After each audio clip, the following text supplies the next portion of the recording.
एक राजा था। उस राजा के पास अपार संपत्ति थी, अपार दौलत थी। उसका एक नीचे बहुत बड़ा खजाना था जमीन के भीतर। उसका एक बहुत बड़ा दरवाजा था और उस जमाने में ताले बड़े बड़े होते थे। उस ताले की केवल 2 चाबियां थी। एक चाबी राजा के पास थी और एक चाबी राजा के मंत्री के पास थी, जो बहुत खास था। एक दिन राजा का मन हुआ, अच्छा उस खजाना के बारे में केवल 2 लोग ही जानते थे।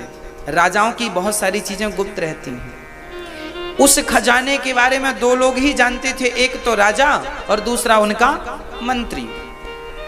एक दिन राजा का मन हुआ, चलो आज खजाना देख के आते हैं, क्या है क्या नहीं है। काफी दिन हो गए थे, गया नहीं, आज गया। दरवाजा खोला और अंदर चला गया। जैसे ही अंदर गया देखा बड़े बड़े हीरे। अब तो उसे ऐसा लगा, अच्छा बहुत सारे राजाओं को जीत के भी उन्होंने संपत्ति जोड़ रखी थी, जाना हुआ नहीं। आज वर्षों बाद गए तो चकाचौंध में राजा, अरे मेरी इतनी प्रॉपर्टी है, इतनी संपत्ति, ये हीरा ये मेरा। खूब वहां मस्ती से झूमने लगे, नाचे, मेरी इतनी दौलत, मेरी इतनी दौलत है। राजा खजाने में काफी अंदर चले गए, तभी मंत्री आया। मंत्री ने सोचा यार दरवाजा खुला है। अच्छा मंत्री को पता नहीं था कि भीतर राजा है। मंत्री को लगा परसों मैंने लगता है खजाने को खोला था, दरवाजा लगाना भूल गया।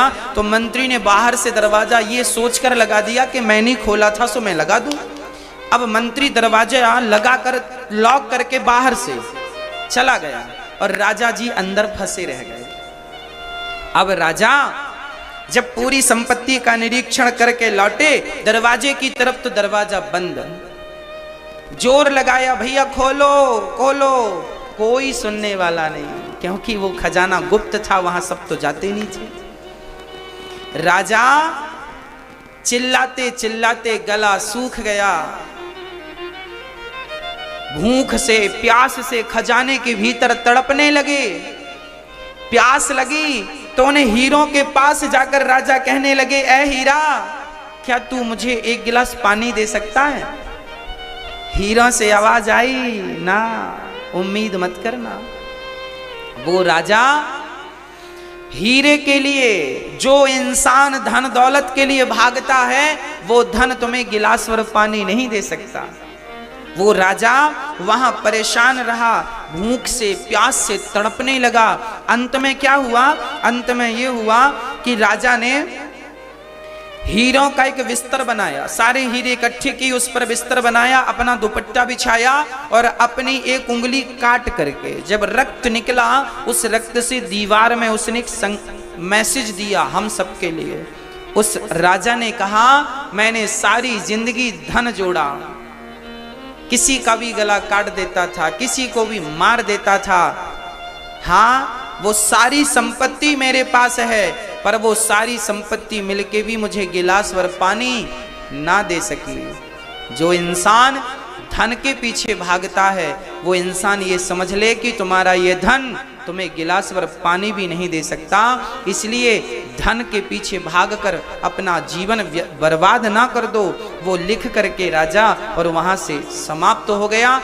बहुत दिनों बाद मंत्री ने जब चारों तरफ नगर में ढिंढोरा पीटा, राजा मिल नहीं रहे। एक दिन मंत्री ने दरवाजा खोला तो देखा राजा मरे पड़े थे,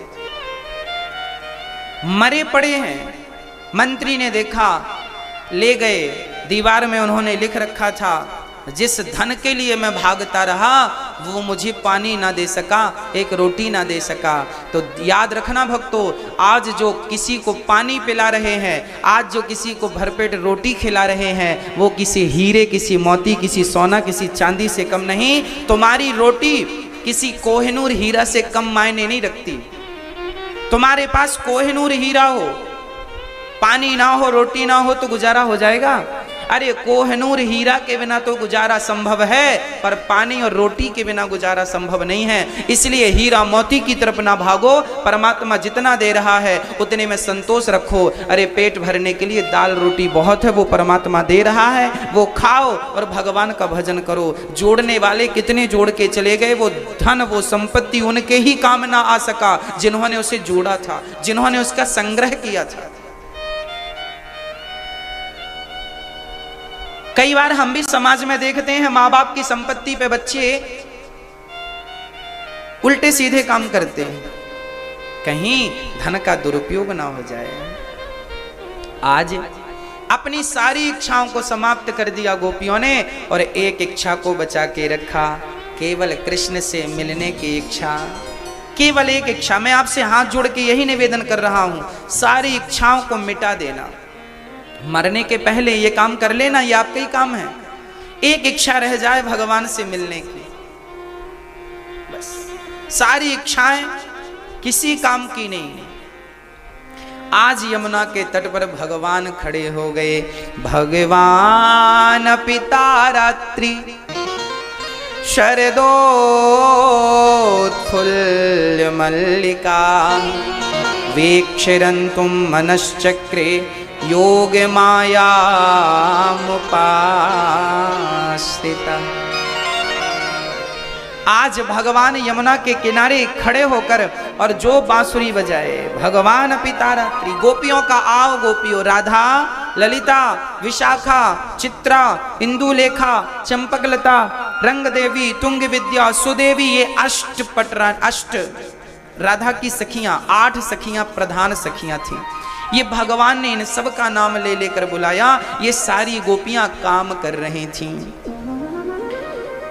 दुहन्त्यो भिययुः काश्चित्, दुहन्त्यो भिययुः काश्चित् दोहम हित्वा समुत्सुका। आज गोपियां अपना काम कर रही थी, गाय दोह रही थी। तभी बांसुरी कान में सुनाई पड़ी तो गोपियों ने गाय दोहना छोड़ दिया। एक सखी अपने आंखों में काजल लगा रही थी, बांसुरी सुनाई पड़ी, कजरा लगाना छोड़ दिया।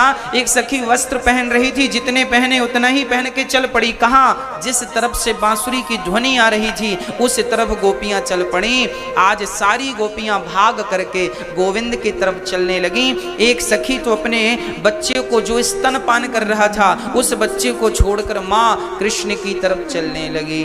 गोपियां, इस कथा से, इस मैसेज से हमें सीखना ये है कि गोपियां जो थीं वो काम को नहीं, श्याम को महत्व देती थी। हाँ, काम तो सबके जीवन में है। हम लोग क्या करते हैं, काम कर लें फिर कथा सुन लेंगे, ये काम हो जाए फिर कर लेंगे तीर्थ यात्रा, ये काम हो जाए फिर बिहारी जी का दर्शन कर लेंगे। काम काम करते हमारी जिंदगी निकल जाती है, काम पूरे नहीं होते। जब तलक रहेगी जिंदगी फुर्सत ना होगी काम से। कुछ समय ऐसा निकालो कि प्रेम कर लो मेरे राम से, मेरे श्याम से। भगवान के लिए समय होता किसी के पास नहीं है। किसके पास समय है आज बताइए? सब व्यस्ततम जिंदगी जी रहे हैं, कोई समय नहीं है किसी के पास। निकालना पड़ेगा। कौन निकालेगा? कौन निकालेगा समय? हमें निकालना पड़ेगा। खाने के लिए समय निकालते हो कि नहीं? पानी के लिए, पत्नी के लिए, परिवार के लिए समय निकालते हो कि नहीं? तो 5 मिनट भगवान के लिए समय निकालो। चिंतन करो भगवान का, स्मरण करो भगवान का, धन्यवाद दो। सारी गोपियां आई, भगवान ने स्वागत किया। स्वागतम वो महाभागा। आज भगवान ने गोपियों को महाभाग कहा। अम्बरीशो महाभागा या तो स्वागतम वो महाभागा। महाभाग वही है जिसका मन संसार से हटकर केवल भगवान में लग जाए, उसी को महाभाग कहा जाता है। ये महाभाग एक उपाधि है। किसके लिए? जिनका मन अहरनिश भगवान के चरणों में लगा हो उन्हें महाभाग कहा जाता है। अच्छा, अभी आप लोगों का मन कहाँ कहाँ लगा है? बहुत सारी जगह लगा ना? कहीं मत लगाइएगा, नहीं तो ये मन आपको लुटा डालेगा। सबसे बड़ा दुष्ट यदि कोई है तो हमारा मन है। इसके चक्कर में मत आना, ये मन तो बहुत दुर्गति कराता है। सारी गोपियां आई, भगवान ने स्वागत किया। आज भगवान ने सारी गोपियों का स्वागत किया। देवियों आओ और ये बताओ कि आने का उद्देश्य क्या है, आने का हेतु क्या है, हमें बताओ। तब गोपियों ने कहा, प्रभु आपने तो पहले हमें बुलाया और अब आप ही पूछ रहे हो क्यों आए हो? हाँ, आपने ही तो हमें बुलाया है। आप इसलिए आप इसलिए पूछ रहे हैं ना क्योंकि हम आपके योग्य नहीं हैं। भगवान ने कहा ना ऐसी कोई बात नहीं है, आप हमारे योग्य हैं, आपने बड़ी उच्च कोटि की भक्ति की है तब तो हमें पाया है। तब भगवान ने गोपियों से कहा आप वापस जाओ। गोपियों ने कहा प्रभु हम आपके द्वारा जब तक जिस उद्देश्य के लिए आपने बुलाया है जब तक वो उद्देश्य पूरा नहीं होगा हम नहीं जाएंगे, और आप हमारा त्याग ना कीजिए, आप हमें स्वीकार कर लीजिए, हमें अपना लीजिए, हमें त्यागिए मत। गोपियां पांव के अंगूठे से जमीन खोदने लगी। मानो गोपियों का भाव यह है कि भगवान यदि आपने हमें स्वीकार नहीं किया तो हम गड्ढा खोदकर अर्थात जमीन में समा जाएंगे। देखिए गोपियां ऐसी हैं जिनके पास कृष्ण के सिवा कोई दूसरा ऑप्शन नहीं है। भगवान उन्हीं को मिले हैं, उन्हीं को मिलेंगे जिनके पास ईश्वर के अतिरिक्त तो कोई ऑप्शन नहीं है। जिनके पास बहुत सारे ऑप्शन हैं उन्हें भगवान नहीं मिलते।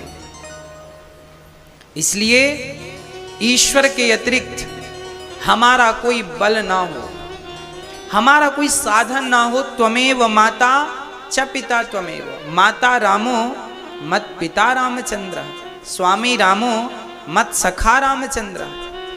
हमारा बल केवल कृष्ण हो, कृष्ण के सिवा हमारा कोई बल ना हो। आज भगवान ने गोपियों को दिव्य ज्ञान भी दिया। भगवान ने कहा देखो देवियों, आप अपने पति को अपने परिवार को छोड़कर आई हो, ये बिल्कुल अच्छा नहीं किया तुमने। जाओ अपने पति के पास, अपने परिवार के पास, उनका त्याग कभी भी किसी भी हाल में नहीं करना चाहिए, कभी नहीं करना चाहिए। यहां भागवत में भगवान गृहस्थी कैसे चलानी है, गृहस्थी कैसे चलेगी, इसका भी एक सामंजस्य बिठाते हैं भगवान। भागवत में सारी बातें हैं। भगवान की प्राप्ति करने वाले को भगवान की प्राप्ति का चरित्र है। अच्छा, गृहस्थी वालों को गृहस्थों की बातें भी हैं। यहां भगवान कहते हैं दोहशीलो दुर्भगो वृद्धो जड़ो रोग्य धनो पिवा। पति कैसा भी हो, अंधा हो, लंगड़ा हो, बहरा हो, काना हो, कभी भी नारी को अपने पति का त्याग नहीं करना चाहिए।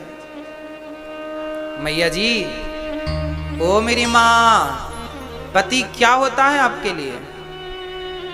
क्या बोलो मैया जी, आप बताओ क्या होता है पति? भगवान होता है। तो केवल कहने के लिए भगवान होता है कि सच्ची भगवान होता है? कहने के लिए भगवान है। बेचारी की वैल्यू कितनी है, जब देखो तब आप डांटती रहती हो अपने पतियों को। हाँ, थोड़ा पतियों को कम डांटा करो। हमें तो पतियों पे बड़ा तरस आता है जब हमारी माताएं पतियों को डांटती हैं। कई बार पति भी रोते रोते आते हैं, महाराज जी हमारी पत्नी अच्छी नहीं है। सही ऐसा होता है। बहुत सारी पत्नियां होती हैं पतियों को बहुत डांटती हैं। आप तो नहीं डांटती अपने पति को? बेचारे पतियों का भी दर्द है, कौन सुने उनका दर्द? हाँ, देखो माताओं को कितना मजा आ रहा है। पति भी बड़े परेशान है बेचारे। पति को भगवान माना, केवल कहा ना करो। अच्छा, आप कहती तो हो भगवान भगवान, और बेचारे को भगवान की तरह कभी महत्व देती नहीं हो, उसे भी लगता होगा लोग पति भगवान है। कैसे? जैसे मंदिर में पत्थर की मूर्ति को हम भगवान मान लेते हैं अपनी श्रद्धा के कारण, जैसे हम श्रद्धा से मूर्ति में भगवान का दर्शन करते हैं, उसी प्रकार हमें अपने पति में भी ऐसी श्रद्धा रखनी चाहिए कि ये पति ही भगवान है। यदि भक्त के लिए पत्थर से भगवान प्रकट हो सकता है तो क्या पति से भगवान प्रकट नहीं हो सकता? ईश्वर तो सर्वत्र है। यदि भगवान सब जगह है तो क्या पति के भीतर नहीं है? इसलिए पति के भीतर भी भगवान है और पत्नी के भीतर भी भगवान है। इसलिए पुरुष को चाहिए कि वो अपनी पत्नी का सम्मान करे और नारी को चाहिए कि वो अपने पति को भगवान मानकर उसकी पूजा करे। पति के बिना जीवन अधूरा माना जाता है। इसलिए हर नारी को चाहिए पति की सेवा करे। पति अंधा हो, लंगड़ा हो, बहरा हो, काना हो, गूंगा हो, कैसा भी हो, पति पहले ही देख के करो शादी, और फिर जब मिल गया है, अच्छा मिले या बुरा मिले, उसकी सेवा करो, उसके बन करो, खत्म बात। पतिव्रता नारी तो उसकी सेवा करती है। अब एक मैया बोली, गुरुजी हम तो बड़ी सेवा करते हैं, पति की पांव दबाते हैं, आरती उतारते हैं, पर वो पी के आता और हमें गाल में 2-4 थप्पड़ जमा देता है। अब हम क्या करें? ऐसे पति को हम क्या करें जो हमें मारता है, हमें डांटता है, हमें दुत्कारता है? कोई बात नहीं। पतियों को चाहिए कि नारियों का सम्मान करें। गृहस्थी की गाड़ी एक तरफ से नहीं, एक पहिए से नहीं, दोनों पहियों से चलती है। पत्नी भी ठीक हो, पति भी ठीक हो, पत्नी भी समझदार हो, पति भी समझदार हो। अच्छा, आप लोग समझदार हैं कि नहीं हैं? आप लोग बहुत समझदार हैं। एक अच्छा पति, देखिए हमारे जीवन में 2 चीजें होती हैं। एक तो हमारी पॉजिटिव सोच होती है, सकारात्मक, एक नेगेटिव थिंकिंग होती है, नकारात्मक, मतलब नकारात्मक सोच। एक सकारात्मक सोच है, एक नकारात्मक। आज अधिकतर लोग नकारात्मक ज्यादा सोचते हैं, नेगेटिव ज्यादा सोचते हैं, जबकि सोचना पॉजिटिव चाहिए। आज मैं दोनों सोच आपके सामने रखता हूं, आप दोनों पे विचार कीजिएगा। एक पत्नी अपने पति से कहती है तुम जानवर हो। पत्नी को गुस्सा आ गया होगा पति पर, तो पत्नी ने कह दिया तुम जानवर हो 1 नंबर के। अच्छा, इस पे पति को गुस्सा आना चाहिए था कि नहीं? बोलो हाँ या ना? मैया जी आना चाहिए। पर पति बहुत समझदार था, इतना समझदार था कि बेचारे को गुस्सा नहीं आया। उसने कहा तुम ठीक कह रही हो, हमें जानवर, तुम हमारी जान हो, हम तुम्हारे वर बराबर जानवर, जान प्लस वर बराबर जानवर। जानवर की उसने अच्छी व्याख्या कर ली। अर्थात पति कैसा था? पति पॉजिटिव था, सकारात्मक था। हाँ, पत्नी कभी कुछ कह दे तो पति को उसे पॉजिटिव लेना चाहिए, मुस्कुरा देना चाहिए। और कभी पत्नी कुछ कह दे तो पति मुस्कुराए, कभी पति कुछ कहे तो पत्नी को भी मुस्कुरा देना चाहिए। अर्थात तुरंत की तुरंत बातें खत्म कर देनी चाहिए, गंदी बातें, बुरी बातें। कहीं वो बातें झगड़े का रूप ना ले लें, कहीं वो बातें छोटी छोटी बड़ी ना बन जाएं, क्योंकि अभी तो छोटी हैं, उन्हें खत्म किया जा सकता है, दबाया जा सकता है, मिटाया जा सकता है। वही बातें कल को बड़ी हो जाएंगी तो तुम्हारे पांव का कांटा बन जाएंगी। इसलिए मैं आपसे बहुत जिम्मेदारी से प्रार्थना करता हूं कि छोटी बातों को जल्दी खत्म कर दो। हाँ, एक पति महाराष्ट्र के एक संत थे, नाम था तुकाराम। उनकी पत्नी बड़ी दुष्ट प्रकृति की थी। एक दिन तुकाराम जी सत्संग कर रहे थे, पत्नी आई और टूट पड़ी। क्यों जी, तुम्हारा कोई काम धाम नहीं हो? दिन भर बैठे भगवान का नाम जपते हो, भगवान खाने को देगा क्या? कमाते क्यों नहीं हो? पड़े रहते हो घर में। बहुत डांटा, सबके सामने डांटा। तुकाराम जी को गुस्सा नहीं आया। तुकाराम जी बैठे रहे। वो पानी भर के आई कुएं से घड़ा लेकर, देखी तो बैठे ही हैं, उसे इतना गुस्सा आया, भड़ा भड़ाया घड़ा पति की खोपड़ी में पटक दिया। तुकाराम जी मुस्कुराए पत्नी की तरफ देख के, देखो हमारी पत्नी कितनी अच्छी है। हमने सुना था जो गरजता है वो बरसता नहीं, जो बरसता है वो गरजता नहीं। मेरी पत्नी ऐसी है, पहले आके गरज गई, बाद में आके बरस गई। ऐसी पत्नी को पाकर तुकाराम खुश थे। आपकी तो ऐसी पत्नी नहीं होगी ना। अच्छी होगी। तो पत्नी प्रतिकूल मिले तो भी सुख से रहो, पत्नी अनुकूल मिले तो भी सुख से रहो, पति प्रतिकूल मिले तो भी सुख से रहो, और पति अनुकूल मिल जाए तो भी, मतलब हर क्षण हमें पॉजिटिव थिंकिंग रखनी चाहिए, पॉजिटिव सोच रखनी चाहिए। पत्नी से भी गलती होती है, पति से भी होती है, सबसे होती है। गलतियां नजरअंदाज करोगे तो गृहस्थी चला पाओगे, गलतियों पर ध्यान दे के बैठ जाओगे तो किसी की गृहस्थी चलने वाली नहीं है। हाँ या ना? वैसे आप तो ज्यादा तजुर्बे वाले बैठे हैं हमारे सामने। गृहस्थियों में नजरअंदाज करना पड़ता है कि नहीं गलतियों को? बाप को बेटे की गलती नजरअंदाज करनी पड़ती है, पत्नी को पति की गलती और पति को पत्नी की गलती। चलो हो गया, अब नहीं होगा, खत्म करो बात, आगे चलो, खुश रहो, प्रसन्न रहो। गलतियां की है तो कोई बात नहीं, गलती को स्वीकार करो और सुधार करो। जीवन में दो चीज आपने सीख ली तो कभी कभी किसी का झगड़ा नहीं होगा। पहली बात, गलती हो गई तो उसे स्वीकार कर लो, और स्वीकार ही नहीं सुधार कर लो। मतलब जो गलती हो गई है वो दोबारा दोहराई ना जाए। गलती पत्नी से हुई, स्वीकार कर लो, हाँ हाँ गलती। कई बार झगड़े किस बात की, गलती मैंने की, फिर भी मैं स्वीकार नहीं करता, नहीं नहीं मैंने तो की नहीं, मैंने तो की नहीं। आदमी पत्नी गलती की स्वीकार नहीं करती, ना पति गलती स्वीकार करता है, जबकि चाहिए ये कि पत्नी भी गलती स्वीकार कर ले, हाँ हाँ गलती हो गई, अब नहीं करेंगे गलती, खत्म, इतना ही तो कहना है। पर इतना नहीं कह पाता अपने एटीट्यूड के कारण आदमी, अपना अहंकार के कारण आदमी इतना नहीं कह पाता कि गलती हो गई अब नहीं करेंगे। दो शब्द बोल के बात खत्म हो सकती है, पर ये शब्द ना बोल के अपनी सफाई में पुथन्ना लिख दिए जाते हैं, लंबी चौड़ी बातें की जाती हैं, इससे संबंध कच्चे हो जाते हैं। जबकि संत जन कहते हैं, रही मन धागा प्रेम का मत तोड़ो, चटिकाए टूटे से फिर ना जुड़े, जुड़े तो गांठ पड़ जाए।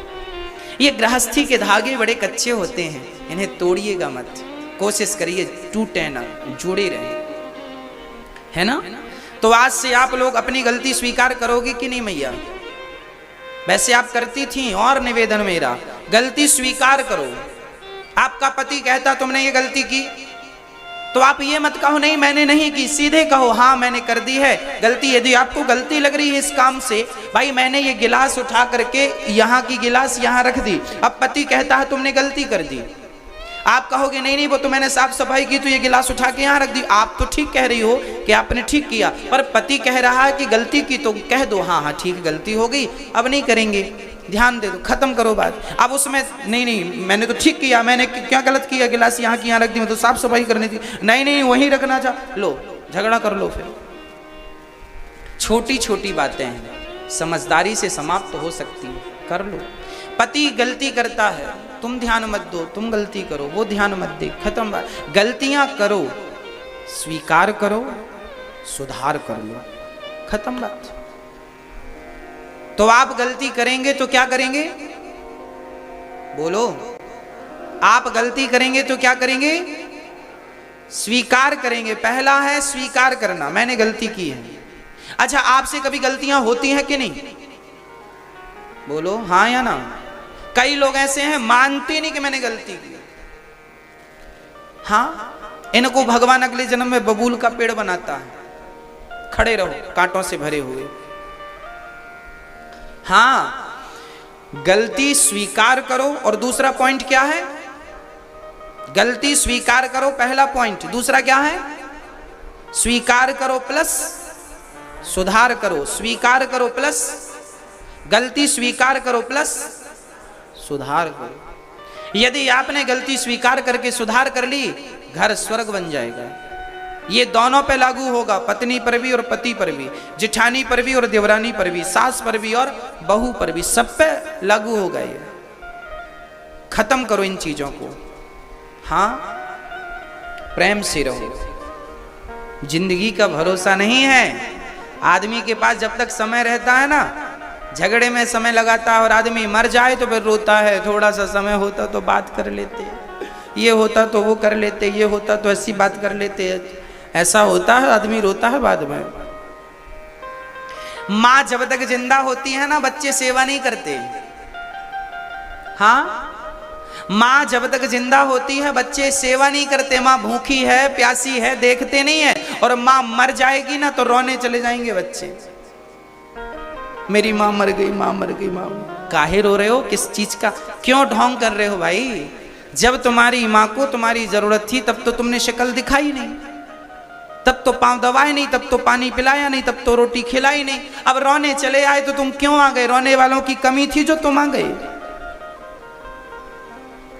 हाँ, बहुएं जब तक सास जिंदा, सारी बहुएं नहीं, बहुत सारी बहुएं जब तक सास जिंदा होती है, बहुत सारी बहुएं ऐसी हैं मैं जानता हूं, बहुएं सास को पानी नहीं पिलाती। बूढ़ी सास अकेले बनाकर खाती है, बुढ़ापे में अकेली पानी भरती है। बहू देखती हुई भी नजरअंदाज कर देती है कि मेरी सास बूढ़ी है, घुटनों में दर्द है, खड़ा हो या नहीं जाता। वो बुढ़ापे में रोटी बनाकर खाती है, तुम्हें दया नहीं आती। और वही सास जब मरती है ना, तो ये बहू जो गिलास भर पानी नहीं पिलाती थी, 2 रोटी नहीं खिलाती थी, ये बहू फ्रंट में बैठ के रोती है। बहुएं ना कहाँ बैठ के रोती हैं पता है? जैसे कोई मरता है ना तो बहुएं सबसे आगे फ्रंट में बैठ के रोती हैं। पहले ही उनका स्थान नियुक्त हो जाता है, हमें यहाँ बैठना है।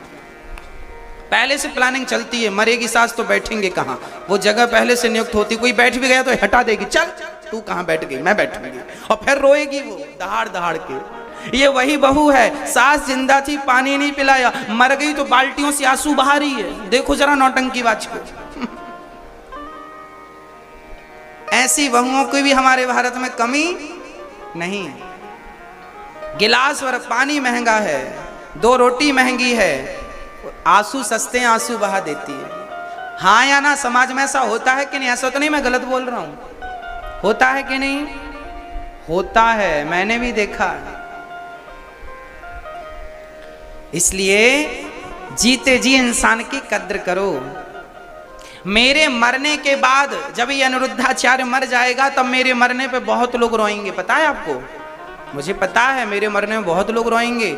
हाँ, रोने वालों की कमी नहीं होगी, पर मैं उन्हें महान मानता हूं जो मेरे जीते जी मेरे कंधे से कंधा मिलाकर मेरा साथ देते हुए मेरे संग चल रहे हैं। मैं उन्हें सम्मान करता हूं, मैं उन्हें आदर करता हूं। मैं जिंदा हूं तो मेरे से 2 बात कर लो, थोड़ा सा हम सब मिलके एक अच्छा काम कर लें। यदि मेरा भाव सेवा करने का है, मेरी वृद्ध माओं की सेवा करने का, अन्न क्षेत्र चलाने का, दवाई हॉस्पिटल बनाने का, इस कार्य से जो मेरे संग कोई 1 रुपए देकर सहयोग कर रहा है, कोई 1 लाख, जिसकी जैसी शक्ति है उस प्रकार का योगदान मेरे जीते जी मेरे सपने को हम सभी, मैं सपना देखता हूं तो अपने लिए तो नहीं देख रहा हूं कि मैं अपने लिए मेरा कोई सपना हो। मेरे अपने सपने के लिए मैं कभी सोचता नहीं हूं, मैं तो वही सपने देखता हूं जिससे मेरे देश का कल्याण हो, जिससे मेरे देश के लोगों का भला हो, जिससे मेरी माओ का भला हो, जिससे मेरी माओ की मरने के बाद तुम ना दोगे तो कंधा तो देने वाले मिल ही जाएंगे।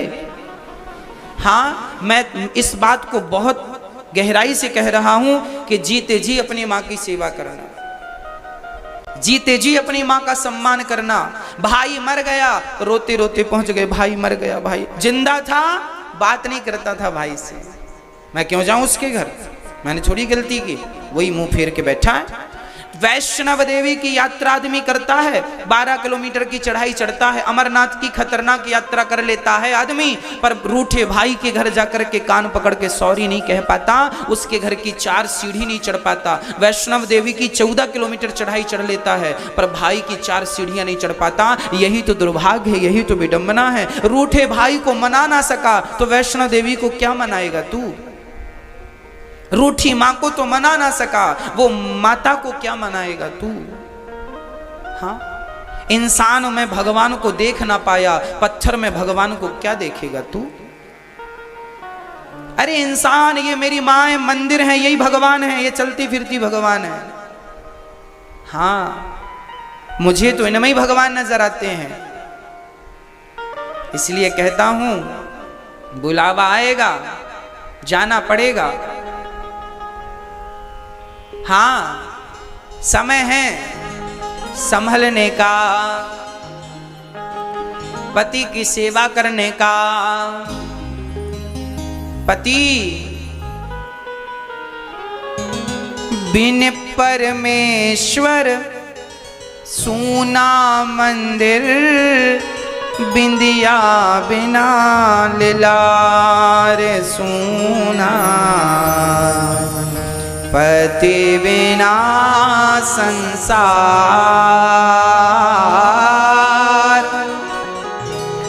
बिन परमेश्वर सूना मंदिर, बिंदिया बिना लिलार सूना, पति बिना संसार।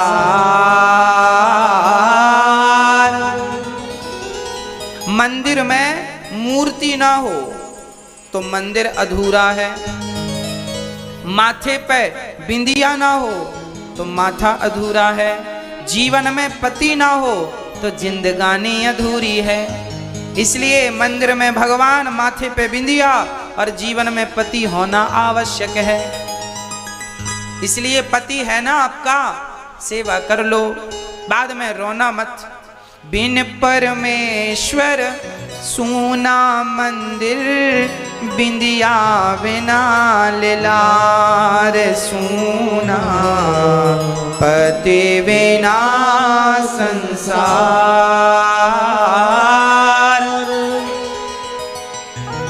पति ही जप है, हमारे ग्रंथों में पति का महत्व कितना है। पति ही जप है, पति ही तप है, पति ही है करतार। पति से ही पत इस तन की है, पति बिन विपति हजार सूना, पति बिना संसार।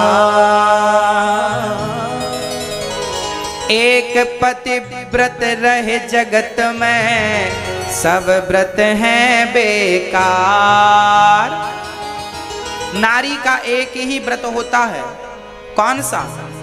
नारी को सोमवार नहीं, मंगलवार का व्रत नहीं, बुधवार का नहीं, गुरुवार का नहीं। आप सारे व्रत करो ना करो पर पतिव्रता बन जाओ। पतिव्रता कैसी है? अच्छा, पतिव्रता नारी किसे कहते हैं?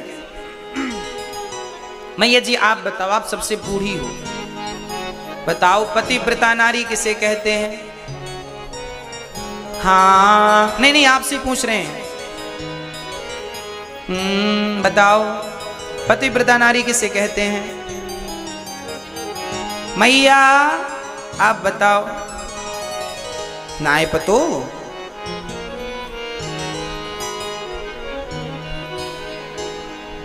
बूढ़ा हो गया आदमी, बुढ़ापा आ गया माताओं को, पर इन्हें पता ही नहीं पतिव्रता क्या होता है।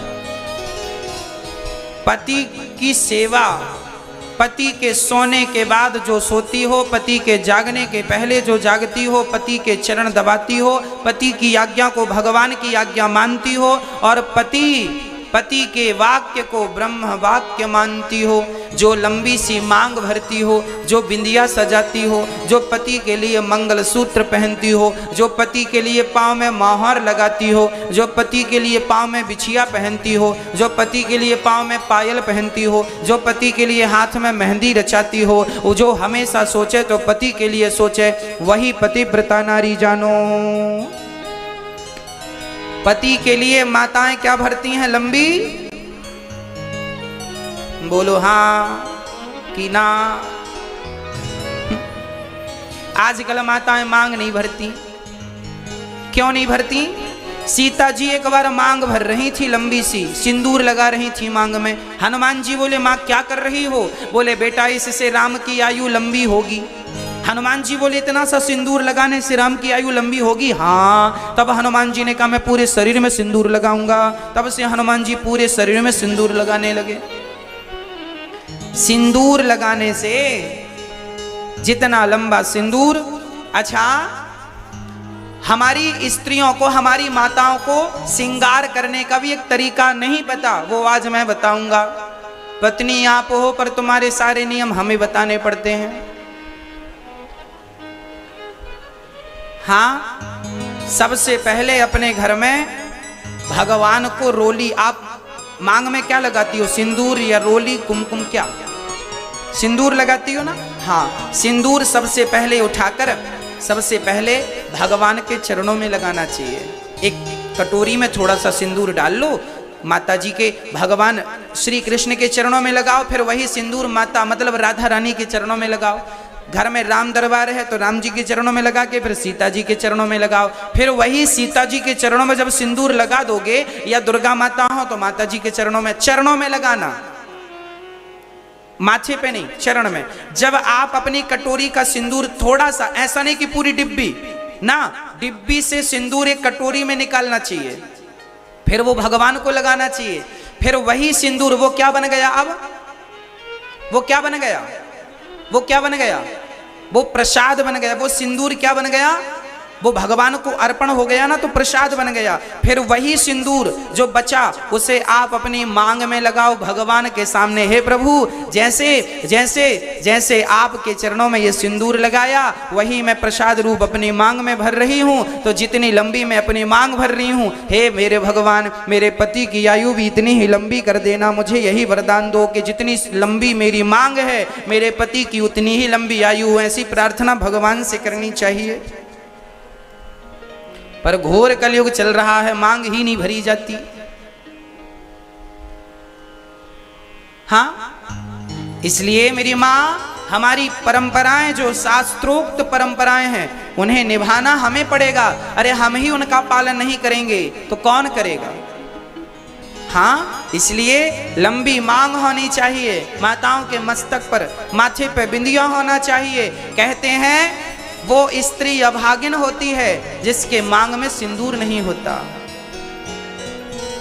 कहते हैं ना, जब पति चला जाता है संसार से तब तो मांग पोंछी जाती है, हाँ या ना। जब पति नहीं होता तो चूड़ी तोड़ी जाती है, जब पति नहीं होता तो बिंदिया उतारी जाती है, जब पति चला जाता है दुनिया से तब उसकी मांग साफ कर दी जाती है। अर्थात यहाँ, हाँ, वो स्त्री अभागिन होती है जिसके मांग में सिंदूर नहीं।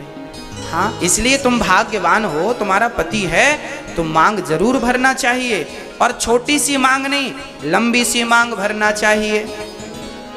हाँ, और मैं उन नारियों को भी कहूंगा जिनके पति नहीं है, कोई बात नहीं, आप ये मत सोचना कि पति नहीं है तो मैं अभागिन हूं। मैं आपको क्षमा करना, मैं अभागिन नहीं कहना चाह रहा हूं किसी को, सब भाग्यशाली हैं। माँ कौशल्या भी दशरथ जी के जाने के बाद रही हैं, उनके पति भी तो चले गए थे ना कौशल्या माँ के, तो भी तो वो रही हैं। तो क्या वो अभागिन थी ना। जो स्त्री पति के जाने के बाद परमेश्वर से नाता जोड़ लेती है वो भाग्यशाली होती है, और जो पति के जाने के बाद केवल संसार के विषयों के लिए रोती है उसे अभागिन कहते हैं।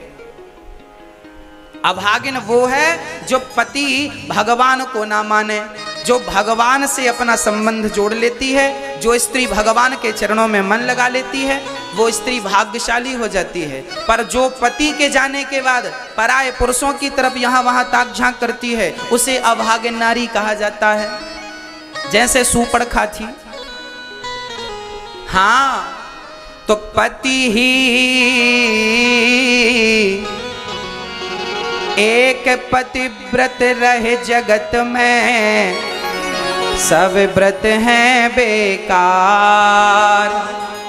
बिन पतिव्रत के नारी का तो जीवन है बेकार। सूना पति बिना संसार, पति ही गंगा, पति ही यमुना, पति नर्मदा धार। जिस नारी ने पति को पाया उसकी नैया पार। सूना पति बिना संसार। इसलिए जीवन में हर रिश्ते को अहमियत दीजिए, अर्थात हर रिश्ते को गंभीरता से लीजिए। आज छोटी छोटी बातों में लोग झगड़ा कर ले। रानी ने कहा प्रभु मैं थक गई हूँ, भगवान ने कहा हो कंधे पर बैठ जाओ। ज्यों कंधे पर बैठने लगी श्याम सुंदर ने श्री राधा रानी को छोड़ दिया। और आज भगवान ने जब राधा रानी को अपनी गोपियों को छोड़ा, सारी गोपियां विरह में डूब गईं। ऐसा विरह मानो कृष्ण के बिना अब प्राण निकल जाएंगे, प्राण निकल जाएंगे। गोपियों की ऐसी स्थिति हो गई। उन गोपियों ने उस प्रेम में एक गीत गाया।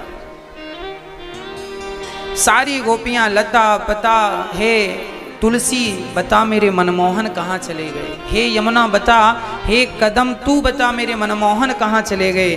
क्या क्या हम उनके बिना जी सकेंगी? अब तो प्राण निकलने लगे, अर्थात तड़पने लगी गोपियां भगवान के लिए। आज मैं आपको एक बात स्पष्ट कर दूं कि हम कितने भी पुराणों का ज्ञान धारण कर लें, पर जब तक भगवान से मिलने के लिए उत्कंठा नहीं जागेगी और नेत्रों से आंसू नहीं बहेंगे, तब तक भगवान की सानिध्यता, भगवान का दर्शन संभव नहीं है।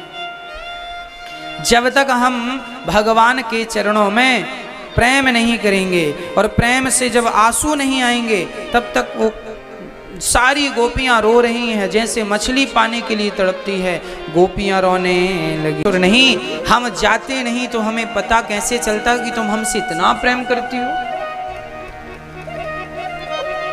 प्रेम को प्रकट करने के लिए भगवान गए हैं। भक्तों, जब तक आप प्रेम नहीं करेंगे, जब तक हम प्रेम नहीं करेंगे, तब तक हमें भगवान के दर्शन संभव नहीं है। उनके लिए कुछ मत करो, केवल रो, केवल रो। जैसे पानी के लिए मछली कैसे तड़पती है, मिले तो ठीक है, नहीं मर जाएगी, दूसरा ऑप्शन नहीं है मछली के पास। सांप को पानी से निकाल दो तो उसके पास थल है, कछुए को पानी से निकाल दो तो वो जिंदा रह सकता है। विडंबना मछली की है, पानी के सिवा रह नहीं सकती। उसी प्रकार जो भक्त है वो भगवान के बिना रह नहीं सकता। यही उस भक्त की पहचान है। कृष्ण उसका जल है, कृष्ण उसका भोजन है। भगवान ने गोपियों से प्रेम किया, रास रचाया, गोपियों का हर मनोरथ पूर्ण किया। आज गोपियों को दर्शन देकर भगवान वहां से एक दिन के लिए बुलाया गोपियों को, 6 महीने तक। आज भी भगवान ने रास कहाँ रचाया? ये संपूर्ण वृंदावन भगवान की रास स्थली ही तो है। लाखों गोपियां थी, कोई एक जगह छोड़ी आ जाएंगी, लाखों। जितनी गोपियां उतने कृष्ण बन गए। ये देखी भगवान की भगवत्ता प्रकट हो रही है। जितनी गोपियां उतने भगवान, और भगवान ने गोपियों के मध्य रास रचाया, गोपियों के संग क्रीड़ा की, गोपियों का मनोरथ सिद्ध किया। जैसे कोई यहाँ ये प्रश्न करे कि महाराज जी भगवान गोपियों के संग रास रचा रहे हैं। हाँ, वो गोपियां भगवान की भक्त थीं। और कोई भक्त ये कहे कि अच्छा, किसी भक्त की इच्छा है धन पाने की, किसी की पद पाने की, किसी की पुत्र पाने की। कोई भक्त ऐसा निकल जाए जो कहे प्रभु हमें आपको गले लगाना है, तो क्या भगवान भक्त की इच्छा पूरी नहीं करेंगे? कोई कहे कि हे प्रभु मुझे आपके गालों को चूमना है, तो क्या भगवान इस इच्छा को पूरी नहीं करेंगे? प्रिय भक्तों, भगवान भक्त की हर इच्छा पूरी करते हैं। जैसे माँ बच्चे के गालों को चूमती है, ऐसे आज गोपियां भगवान के गालों को चूमती हैं, उनके मस्तक को चूमती हैं। वहां कोई काम नहीं है, वहां तो केवल एक सच्चा प्रेम है। एक भक्त और भगवान के मिलन का नाम रास है, ना कि सांसारिक बातें हैं। जिस समय भगवान गोपियों के संग रास रचाए, उस समय भगवान की उम्र केवल 8 साल की थी। क्या 8 साल के बालक के भीतर कोई हम सांसारिक भावना मान सकते हैं कि कोई काम वासना हो? जीवात्मा परमात्मा के मिलन का नाम रास है। भक्त और भगवान के मिलन का नाम रास है। उस रास में केवल स्त्रियां नहीं, शंकर जी जैसे पुरुष भी थे, पर गोपी बन के गए थे। आज भी वृंदावन में गोपेश्वर महादेव है, जहां शंकर जी गोपी के रूप में बैठे। उस रास में नारद जी भी थे, पर गोपी के रूप में। मतलब गोपी किसी स्त्री का नाम नहीं था, गोपी एक भाव था। आपको उसमें प्रवेश करना है तो गोपी के भाव से, गोपी के प्रेम से प्रवेश कर पाएंगे। भगवान ने रास को पूर्ण किया। आगे भगवान ने शंख सुदर्शन नाम के दैत्य का उद्धार किया। शंखचूड़ और सुदर्शन नाम के दैत्य का युगल गीत गोपियों ने गाया। भगवान की सुंदरता का निरूपण, अरिष्टासुर का भगवान ने उद्धार किया। अक्रूर जी भगवान को लेने पहुंच गए। भगवान कृष्ण को मथुरा लेने के लिए कंस ने अक्रूर जी को पठाया, जाइए अक्रूर जी। अक्रूर जी जब वृंदावन आए और उन्होंने गोपियों से, यशोदा से कहा, तुम्हारे कृष्ण को हम लेकर जाएंगे। मानो गोपियां अचेत होकर के गिर गई, मानो प्राण निकल गए। कृष्ण का एक पल के लिए वियोग गोपियां सहन नहीं करती थी। जब कृष्ण को कहा अक्रूर जी ने कि मथुरा चलना है, भगवान ने ये कहा कि अक्रूर चाचा, काका जी, आप ये मत कहना कि मैं सदा के लिए जा रहा हूँ, मैं कहूँगा कि मैं 2 दिन के लिए जा रहा हूँ। दूसरा दिन हुआ, भगवान ने स्नान किया, माँ यशोदा से आज्ञा मांगी, माँ मुझे मथुरा शहर देखने जाना है, मेला देखने जाना है, मुझे 2 दिन की आज्ञा दे दो। माँ ने कहा, बेटा मैं 2 दिन तेरे बिना कैसे रहूंगी, मेरे प्राण निकल जाएंगे। कन्हैया ने कहा, ना माँ मैं 2 दिन के लिए जा रहा हूं। माँ को बहुत समझाया है। देखिए तो गोपियां ऐसी थीं, माँ यशोदा ऐसी थीं कि भगवान का 2 दिन का भी वियोग सहन नहीं कर सकती थी। अर्थात 2 दिन का वियोग भी गोपियां सहन ना कर सकी। हाँ जी, वो रोती हैं कृष्ण के लिए। और हम लोग भगवान के बिना भी रहना सीख लेते हैं, जबकि गोपियां नहीं रहती। भगवान कृष्ण चले गए तो गोपियां उनकी चर्चा करती हैं। पूरा दिन पूरी रात गोपियां जब भी बात करेंगी, उनका हर शब्द कृष्ण के लिए होता था, हर बात कृष्ण के लिए होती थी, हर बात कृष्ण के ऊपर होती थी। आज कृष्ण 2 दिन का कहकर गोपियों के समक्ष पहुंचे। गोपियां ने लेट करके रास्ता रोका है, श्याम सुंदर हमें छोड़कर मत जाओ। कन्हैया ने कहा, 2 दिन के लिए जा रहे हैं, हमें जाने दो। राधा रानी को बहुत समझाया है श्याम सुंदर ने। और जब जाने लगे, राधा ने कहा, तुम्हारे बिना हम कैसे जिएंगे? तो कहा, ये मेरी बंसी तुम रख लो, जब भी तुम इसे बजाओगी तुम्हारे सामने मैं आकर खड़ा होकर नाचने लगूंगा। श्याम सुंदर ने वृंदावन जाते समय बांसुरी श्री राधा रानी को दे दी। आज भी निधि वन में राधा रानी श्याम सुंदर की बांसुरी लेकर खड़ी है। अर्थात जब कृष्ण गए तो उस प्रेम भरी बांसुरी को राधा रानी को देकर गए। अर्थात जो प्रेम भगवान ने वृंदावन में किया, इस वृंदावन में जो प्रेम को प्रकट किया है, वो प्रेम आज तक किसी अवतार में भगवान ने प्रकट नहीं किया। गोपियों जैसा प्रेम छोड़कर चले कृष्ण। जब गोपियां कृष्ण जाने लगे तो गोपियां उनके पीछे पीछे दौड़ने लगी, मेरे कृष्ण पागलों की तरह। अच्छा, ये सारी बातें क्यों हम सुना रहे हैं आपको, और आप क्यों सुन रहे हैं? इन बातों से हमें क्या करना? इन बातों से हमें ये करना है कि इन बातों से हमें सीखना है कि उन गोपियों ने इतना प्रेम किया तो हमें भी इतना ही प्रेम भगवान से करना होगा। भगवान को पाना है तो प्रेम ही एक मार्ग है जो ईश्वर तक पहुंचा सकता है। कोई कितना भी बड़ा ज्ञानी बन जाए, विद्वान हो जाए, पर प्रेम ना करे तो ज्ञान का, उस प्रेम के बिना कोई महत्व नहीं है। वृंदावन से जब भगवान चले, अक्रूर जी रथ पर बिठाए, अक्रूर जी ने यमुना स्नान किया, तब भगवान ने यमुना के भीतर उनको दर्शन देकर उन्हें कृतार्थ किया। भगवान मथुरा पहुंचे, जहां भगवान ने मथुरा पहुंचकर श्री धोबी पर कृपा की। अब यहां गोपियां, अहो विधातस, हे विधाता तुमने मेरे भाग्य में केवल दुख लिखा है। अहो विधातस तब ना क्वचित दया, संयोज्य मैत्र्या प्रणयेन देहिना। गोपियां कहती हैं, हे गोविंद, हे विधाता। गोपियां भगवान से क्या शिकायत करती है? हे विधाता तुम निर्दयी हो, निष्ठुर हो, तुम्हारे भीतर दया नहीं है। अरे तुम्हारे भीतर दया होती तो हमारे कृष्ण, हमारे प्रियतम, हमारे प्राण धन हमें छोड़कर क्यों चले जाते? कृष्ण तो चले गए, पर गोपियां वहां कृष्ण को याद करती ही रहीं। एक भी घड़ी, एक भी पल ऐसा नहीं बीता जो कृष्ण को याद किए बिना बीता। इस चर्चा से ये सीखना चाहिए कि जब भी हम आपस में बैठें तो हम व्यर्थ की बकवास, व्यर्थ की चर्चाएं ना करें। जब भी चर्चा करें भगवत चर्चा करें। जो समय भगवान की कथा के संग व्यतीत किया गया वो समय सार्थक है। जो समय भगवान के चरित्र में लगा वो समय सार्थक है, और जो समय संसार की बकवास में और व्यर्थ में लगा उस समय का कोई अर्थ नहीं। इसलिए आप भी जब अकेले बैठा करो भगवत चर्चा किया करो।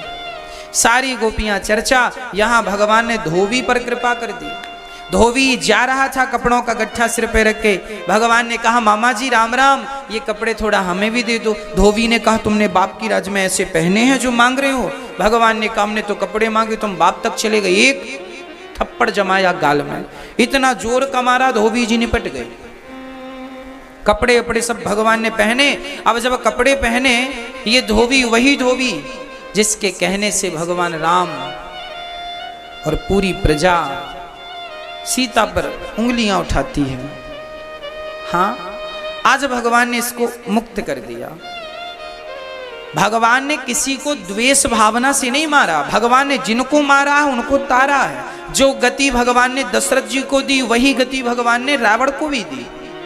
जो गति यशोदा को मिली वही गति इसे भी मिली, धोबी को।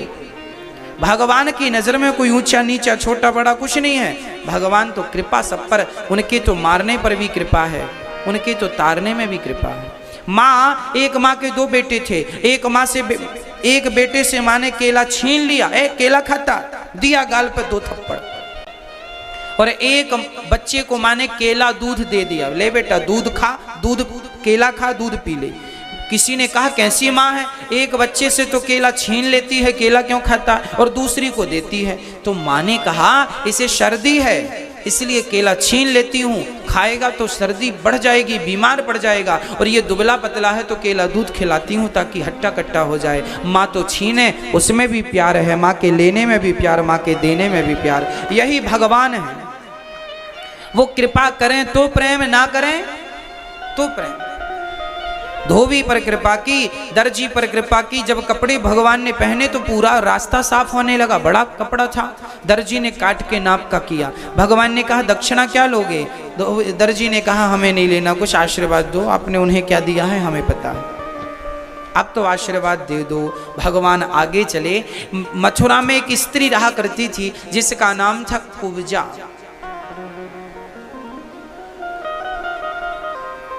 कुब्जा नाम की एक स्त्री थी, त्रिभंग थी अर्थात टेढ़ी थी, कुबड़ निकली थी, लाठी लेके चलती थी तो जवान, परंतु वो कुबड़ के कारण बूढ़ी सी दिखती थी। सारे लोग उसका मजाक उड़ाते थे, कोई देखना पसंद नहीं करता था, बड़ी कुरूपणी थी।